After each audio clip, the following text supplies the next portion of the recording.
Apa seterusnya? Saya mau berbincang dengan fellow penyelidik Ilham Center, Profesor Dr. Hamidin Abdul Hamid. Doktor, dikatakan antara motivasi utama kerajaan negeri mahu mengadakan pilihan raya negeri adalah untuk menyuntik kembali kestabilan politik ke Johor kerana majoritinya sangat tipis. Hanya satu kerusi majoriti yang dipegang oleh kerajaan dan juga Menteri Besar dan UMNO. Adakah ini langkah yang betul untuk mereka mengembalikan kepada mandat kepada rakyat dan juga mengembalikan kestabilan politik di Johor dengan menyasarkan majoriti yang lebih besar?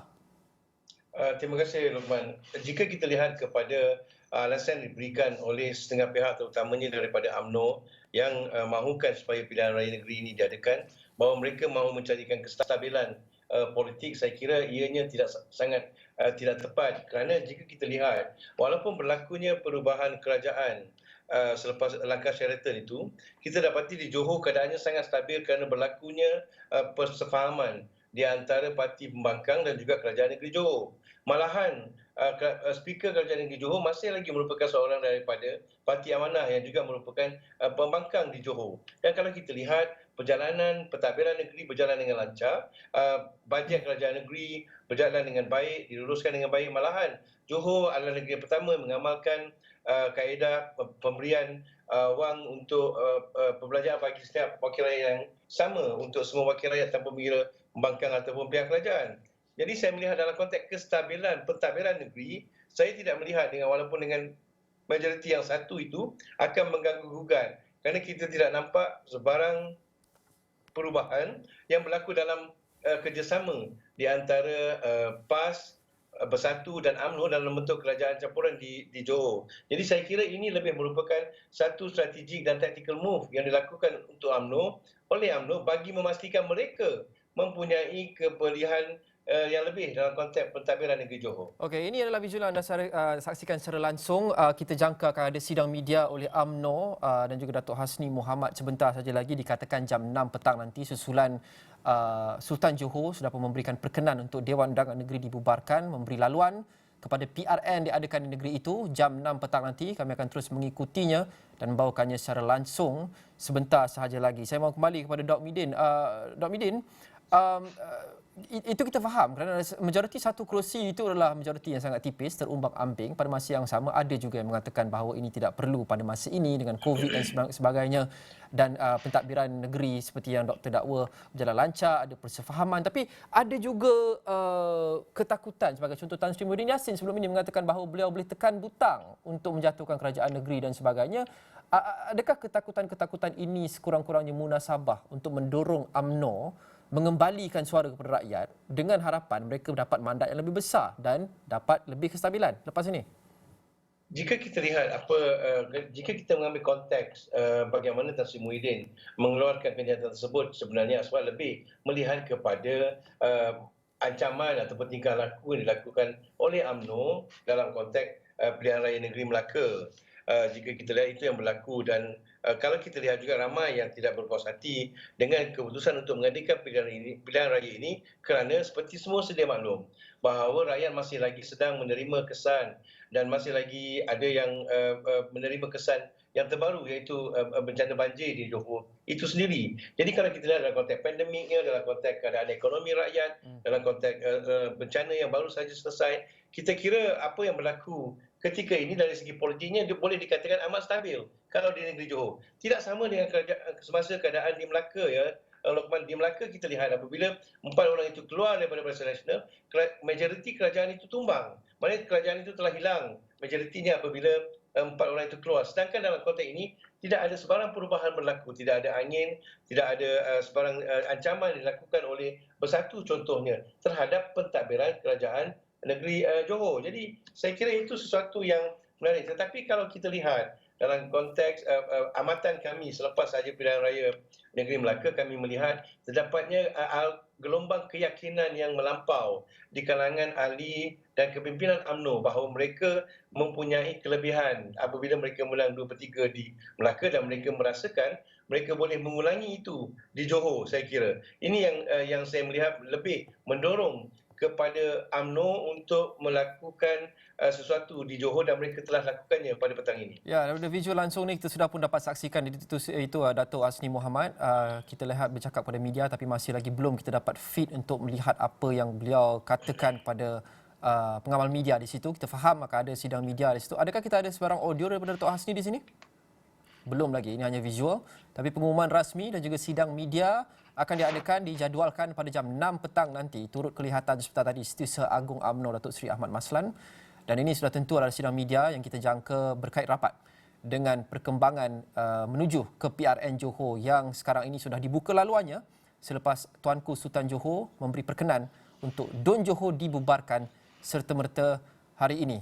Dr. Midin, strategi politik pula. Banyak cakap-cakap sudah tentu menuju ke pilihan raya negeri maupun pilihan raya umum. Ini banyak spekulasi berkaitan dengan strategi. Antara yang mencuri tumpuan susulan ataupun menjelang PRN Johor ini adalah kerjasama UMNO dan PAS dan Bersatu seperti cinta tiga segi. Muafakat Nasional sering diperdebatkan. PAS memberi bayangan mereka mungkin sanggup bekerjasama dengan UMNO selepas UMNO mendominasi dalam PRN Melaka, Sarawak, sebelum itu di Sabah juga. Apa strategi politik yang paling tepat untuk setiap kamp, setiap parti, UMNO, PAS dan juga Bersatu dalam PRN kali ini? Saya kira bagi kali ini, Lokman, UMNO akan lebih cuba mengukuhkan brand lama mereka Barisan Nasional. Dan saya kira tidak nampak lagi ada riak-riak untuk UMNO membuka pintu bekerjasama dengan PAS secara ofisial di Johor. Dan kalau kita lihat malahan kebanyakan pertelingkahan dalam konteks perebutan jawatan, internal politik yang berlaku, politik dalaman yang berlaku di bahagian daerah-daerah di Johor itu lebih di antara pertembungan di antara PAS, Bersatu dan juga UMNO itu sendiri. Jadi saya melihat kerjasama di peringkat negeri itu sekarang ini sudah terbubar. Jadi saya merasakan bahawa UMNO merasakan mereka tidak memerlukan PAS dalam konteks di Johor. Tetapi pada masa yang sama saya merasakan apa yang dilakukan oleh UMNO ketika ini hanyalah untuk to drag the negotiation, untuk melanjutkan lagi proses negosiasi dengan PAS itu untuk memberikan harapan supaya mereka tidak diganggu-gugat ke dalam pilihan raya negeri Johor. Yang jelas bagi saya, bagi Tan Sri Muhyiddin dan juga Bersatu, pilihan raya negeri Johor ini merupakan satu pilihan raya yang amat penting bagi mereka. Mengapa? Kerana sesungguhnya Bersatu itu kubu kuatnya adalah di Johor. Mereka mempunyai hampir 11 orang ahli Dewan Undangan Negeri di Johor. Mereka mempunyai 8 dan 3 daripadanya adalah mereka yang bertindak keluar daripada UMNO dan menyertai Bersatu.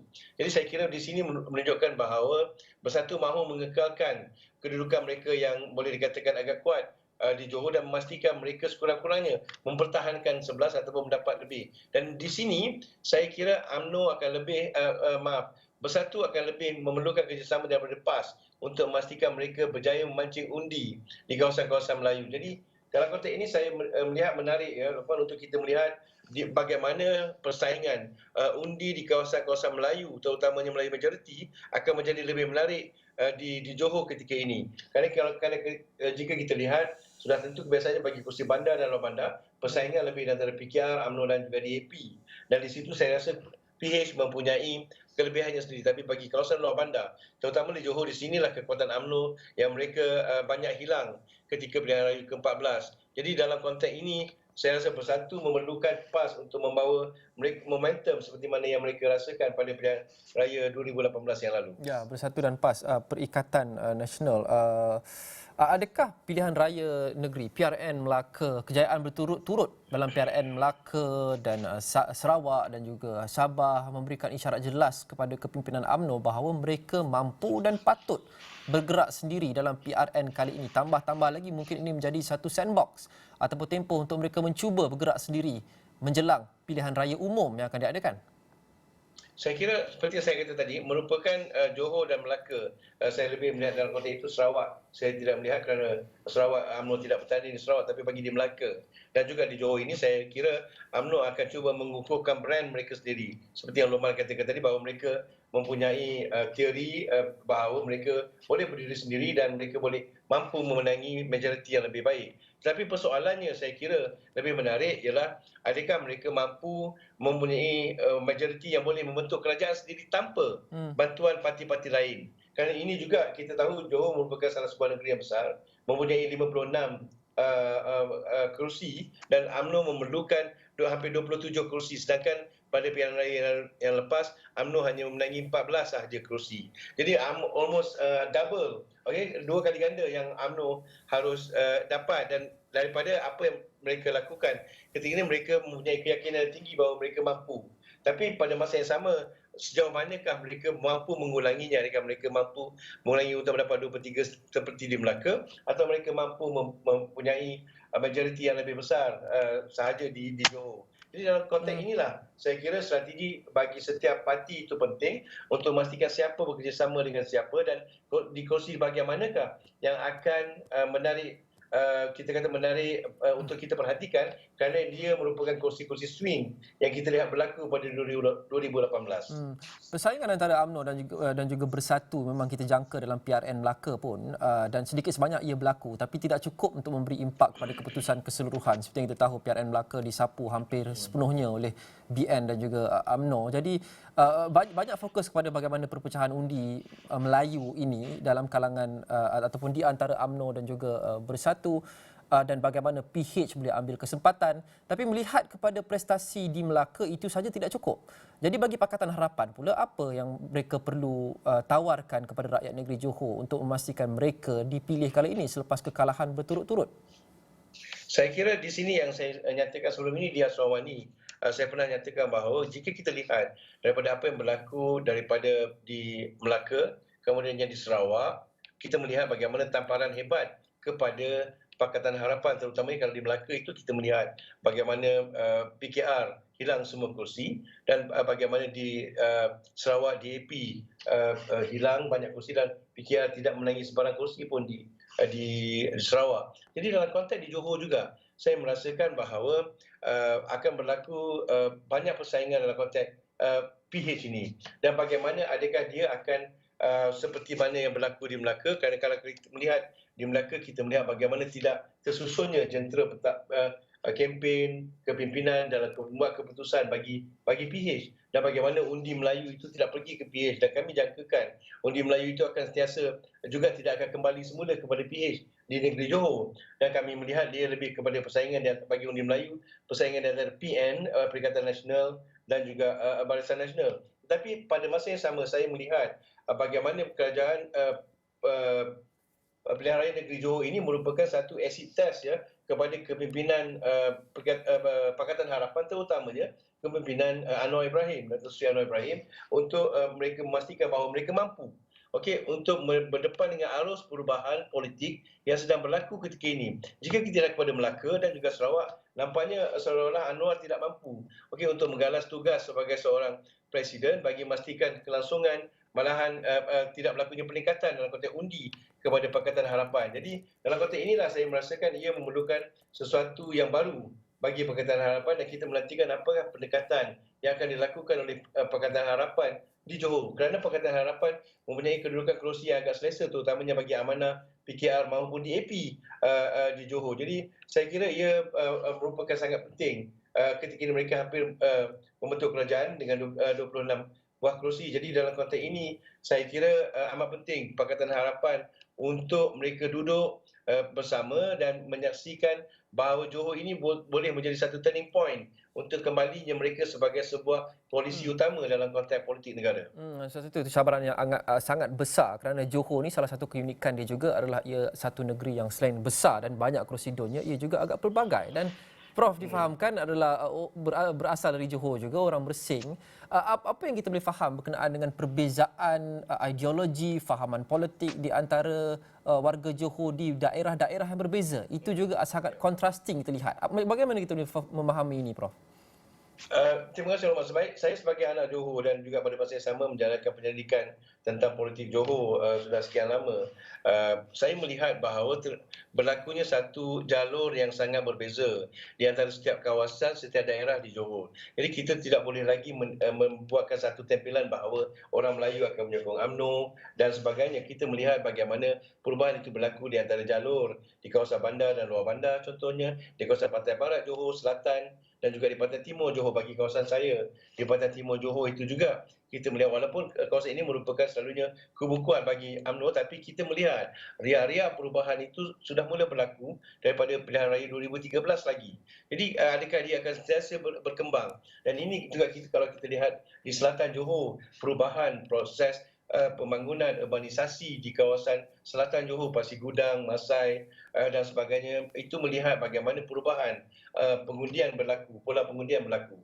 Jadi kalau dalam konteks ini, saya merasakan bahawa Johor merupakan satu yang unik dalam konteks kepelbagaian itu. Tetapi menarik bagi saya, Johor masih lagi merupakan satu representasi kepada perubahan yang berlaku di negara kita. Di mana contohnya kursi yang didominasi oleh pengundi Melayu itu masih lagi merupakan majoriti berada di kawasan luar bandar, tetapi kebanyakannya mereka itu sudah mula berubah kepada kawasan semai bandar. Contohnya bagi kawasan di Semrung, di kawasan di Keluang dan sebagainya. Jadi ini yang menarik dalam konteks politik di Johor.